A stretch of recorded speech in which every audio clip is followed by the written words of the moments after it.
Your trade deadline's probably here, the fantasy playoffs are on the horizon, and understanding how these running backs stack up is crucial as the weeks wind down. Keep an eye out for one guy in particular who is surging up our rankings, and let's jump in. Let's start with Christian McCaffrey, somebody who leads all running backs in rushing yards, receiving yards, and has already cleared 1,000 all-purpose yards before we even hit week 11.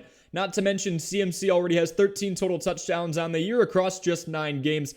These are literal video game numbers, folks, and I don't see the story being any different against Tampa Bay this week. Number 2 is going to be Austin Ekeler. Ekeler is back and looking mostly like himself, even though he did face a Jets defense that has kept that team in the majority of the games this year and has stood tall. Ekeler put up his typical fantasy numbers when it comes to the frequent touchdown score we see and his relative receiving involvement. Ekeler didn't look great in the first 2 games back from his injury, but since, he's been back to his normal self and has a date with a team that has struggled mightily against the run this week. Green Bay has allowed 3 different teams to rush for at least 200 yards against them on the season, and obviously Ekeler is the primary guy over Joshua Kelly in Los Angeles. Travis Etienne remains at second among running backs in total rushes so far. Trevor Lawrence and this offense as a whole have been struggling, but Etienne, with the exception of last week, has been a force to be reckoned with in fantasy. He's 6th among his position in targets with 39 up to this point, and he's a beast with an NFL best 17 broken tackles so far, but it's hard for anybody at this position to excel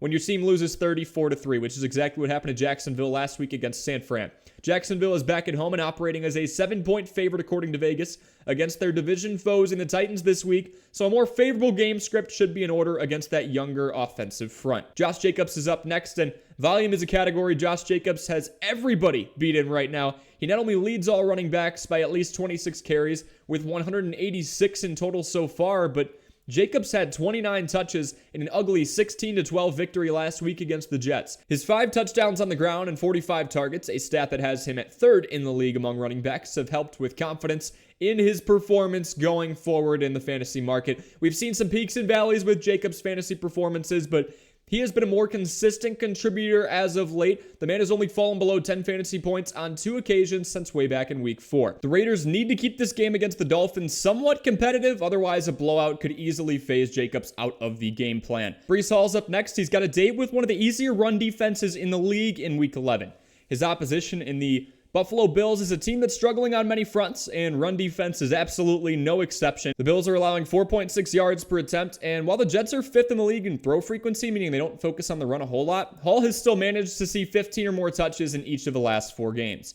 Breece Hall is averaging 5 targets per game in that time span as well, making him an even more appealing PPR option. Aaron Jones against the Chargers is next. Jones didn't have a very efficient week against the Steelers' tough front 7 last week. By default, utilizing the run game seems to be a great option in Green Bay. If I'm being honest, the Packers are down to a 58% pass frequency, which is middle of the pack, and are quite frankly searching for a decisive option at wide receiver.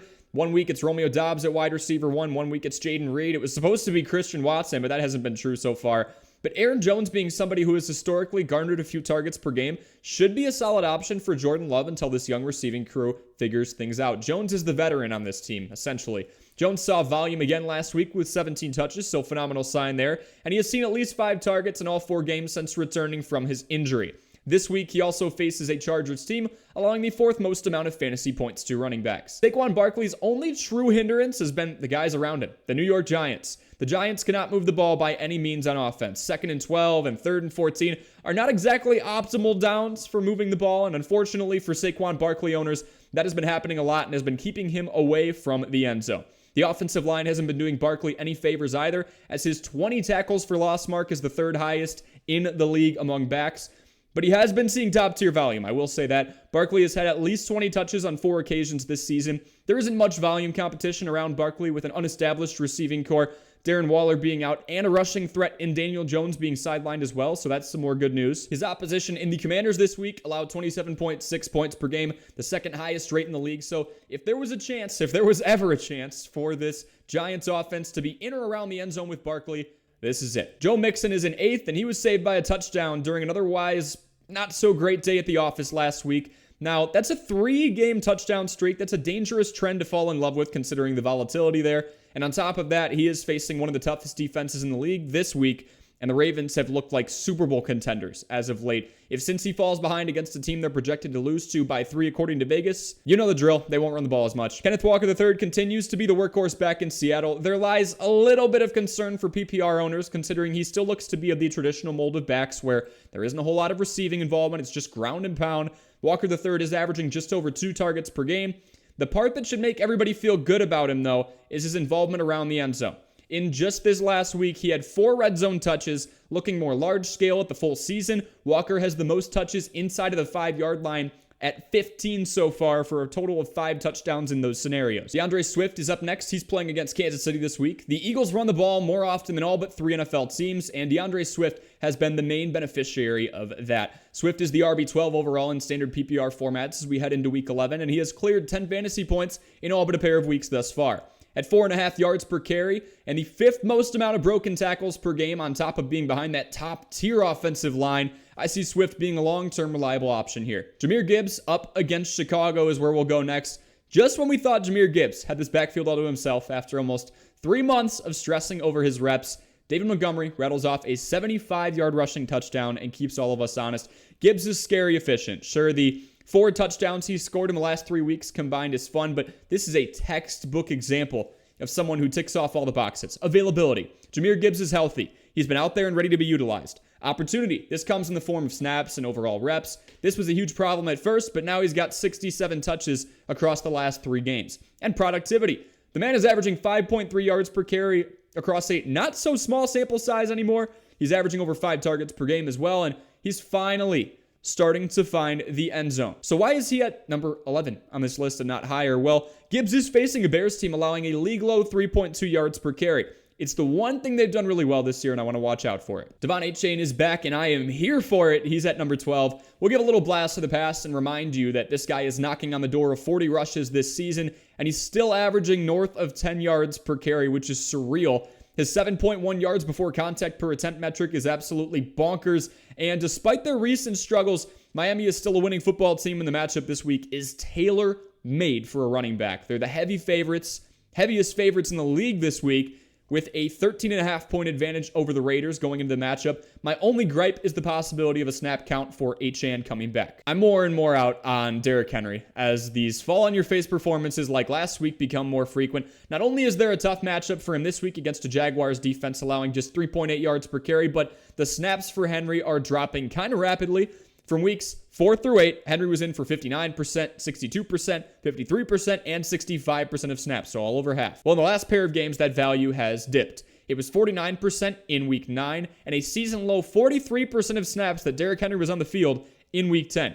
Meanwhile, Tyjae Spears has been on the field more than Derrick Henry in the last 2 weeks. We may be looking at the beginning of the end for Henry, and I don't expect a tough matchup this week where the Titans are underdogs to help a whole lot. There's still touchdown upside, but I'm telling you right now, buy on Tyjae Spears long term. It's coming up. Jerome Ford's role just grew twofold, and this is the guy I was talking about at the beginning of the video, folks, with Deshaun Watson. That news breaking where he's going to be out for the season with the shoulder injury. Jerome Ford's role has just exploded. PJ Walker will take over, at least tentatively, unless the Browns go out and get somebody else. And while he did help this team scrape across a win a few weeks ago, I'm expecting Cleveland to double down on the run. In the 3 games that Walker has played in, this Browns team has stuck to the ground game for more than 50% of the time, and Walker has essentially been a non-factor, literally a game manager. Walker has 1 touchdown pass to 5 interceptions on the season, while Jerome Ford in the backfield were mainly left to spearhead the effort in those games. This is expected to be another ugly, defensive-oriented AFC North matchup, and I would expect the operation to run through Ford once more for Cleveland as they take on Pittsburgh this week. Isaiah Pacheco's case only seems to get better on a week-by-week basis, but his opposition this week, the Eagles' defensive front that he's facing, it's no joke. With the help of Jalen Carter and company, Philly has allowed a league-low 597 rushing yards up to this point, which is 115 rushing yards less than any other team. Pacheco is getting high praise as his role as a pass-catching back on a winning offense continues, so much so that Derek Tate of Pro Football Focus has Pacheco as the number 3 back this week. I didn't go that far, obviously. He's here at 15. This game is essentially a toss-up between a pair of squads that faced off in last year's Super Bowl. It should be a fun one, and Pacheco will be involved. I'm just not so sure about things on the efficiency front. Brian Robinson Jr. is coming off of his best receiving game to date, as he took 6 receptions for 119 yards and a touchdown last week. This isn't an aspect of his game we're used to seeing much of, but Now I just expect to see the Commanders to run the ball a ton. Washington is at home and favored by 8.5 points, and Robinson has seen 33 touches in the last 2 games. This game script favors him heavily against the Giants, especially considering that New York gives up the 3rd highest amount of yards per carry in the league. Javonte Williams has the trusted running back 1 role in Denver. That's really the only way I know how to explain it. Jaleel McLaughlin is averaging over 6 yards per carry to Javonte Williams hovering around 3.9, yet there has been zero change in workload essentially this whole year as long as Williams is healthy. We're 10 weeks into this happening, and last game McLaughlin was in for 15% of snaps while Williams was in for 52%. Williams cleared 25 touches once again, and with the Broncos stringing some wins together, he's had more opportunities in late games. Williams has seen at least 3 targets in all 8 games he's played in so far in 2023, but he does face a Brian Flores defense this week that loves to blitz. Yes, we're talking about Minnesota. By stacking the box and blitzing at a high frequency, Minnesota is allowing the 7th least amount of fantasy points to the position, so keep an eye on that. Rachaad White has been surprisingly productive thus far this season after the Bucs were one of the most pass-heavy squads in the NFL in 2022. Well, this year, White isn't only involved in that passing game, but he's super involved on the ground. Now, I'll be transparent. 3.2 yards per carry is actually horrible, and that's what he sits at right now, but volume reigns supreme when you have over 750 all-purpose yards and 4 touchdowns to show for it. David Montgomery against Chicago comes in at 19. Now, this one's interesting because I just saw a report before I started recording this video that he told Jahmyr Gibbs on one scenario at the 1-yard line, hey, this is yours if you want it. I'm supposed to be in, but if you want to try and go get this touchdown, you go do it. So, David Montgomery owners in fantasy, probably not too thrilled about that one. Montgomery still needs to be on here considering that Dan Campbell seemingly has his running backs alternating by series now, at least if we're looking at a trend that spans back to last week. With Montgomery breaking free for that 70-plus yard carry run last week, it's still looking like he's getting his fair share. He makes the list, but not by much. Again, Chicago's defense has stood tall against the run, but I could see Montgomery having more success than some expect considering he's a yards after contact monster. Raheem Mostert is another complimentary back who I wouldn't take off this list just yet. I've got him here at 20. I will say that he hasn't been practicing early on in the week, judging by the reports I've been reading, and he currently shows up as questionable heading into the weekend. But I'm telling you right now, if Mostert ends up being a full go, it's hard to deny somebody who still holds the running back 2 spot overall in fantasy, which considering the time he's missed is kind of crazy. If the Dolphins blow out the Raiders like they should when you look at this game on paper, it makes sense for Mostert to get some of those late game reps alongside Achane. Tony Pollard is the most frustrating fantasy option in the NFL right now. Put somebody else up against him and I'll find a way. Calvin Ridley, maybe. But otherwise, it's Tony Pollard. The man is second in the league in red zone rushes and rushes inside of the 5. Yet the people around him, like Kenneth Walker III and Gus Edwards, have found the end zone way more than him. Pollard hasn't had a touchdown since week 1. Despite the fact that Dallas has blown out half of their competition this year, who do you think I drafted a lot of? Yeah, you could tell by the passion. The run-heavy schemes are there. The touches are there. The opportunities are there. Dallas has been a phenomenal football team this year, and late in games that you're winning by a lot, you run the ball. But then Pollard's rushing touchdown gets called back on an illegal formation a couple weeks ago. Or how about him diving to the 1-inch line last week, only to see Jake Ferguson catch a ball in the flat to seal the deal? Pollard is still cracking my list in a game the Cowboys should win handily, but I'm convinced the man is cursed from a fantasy perspective. I just mentioned Gus Edwards, so we might as well dive into his situation next. He plays for the most run-oriented team in the NFL, but people are beginning to grow a bit worried with Keaton Mitchell stealing the show in the last couple of weeks. There is mention of Keaton Mitchell having a more increased role this upcoming week. John Harbaugh actually said it himself, but I think this is a semi-safe situation. For a team that runs the ball and gets ahead as much as Baltimore does, call me crazy, but I think there's room for both Keaton Mitchell and Gus Edwards to thrive. James Conner's back and healthy with his signal caller in Kyler Murray being back on the field as well. And the offense looked all right last week. There was no receiving involvement for Conner, so for standard and even half PPR owners, this is really who we're tailoring this to. I mean, these 16 rushes for 73 yards gave them a little promise. You're probably pretty pissed off if you're a PPR owner. Conner is one of the few backs in the NFL without a significant amount of volume competition in the backfield, though, as Keontae Ingram and Tony Jones are nowhere near the same snap count percentage or amount of touches as Conner so far. James Cook has plenty of competition inside the red zone and straight up lost a 1.5 worth of touches after his fumble on the Bills' first possession in Week 10. Then he fumbled another ball on a 40-yard rush that bounced off the grass and went right back into his breadbasket, so we got a little lucky there.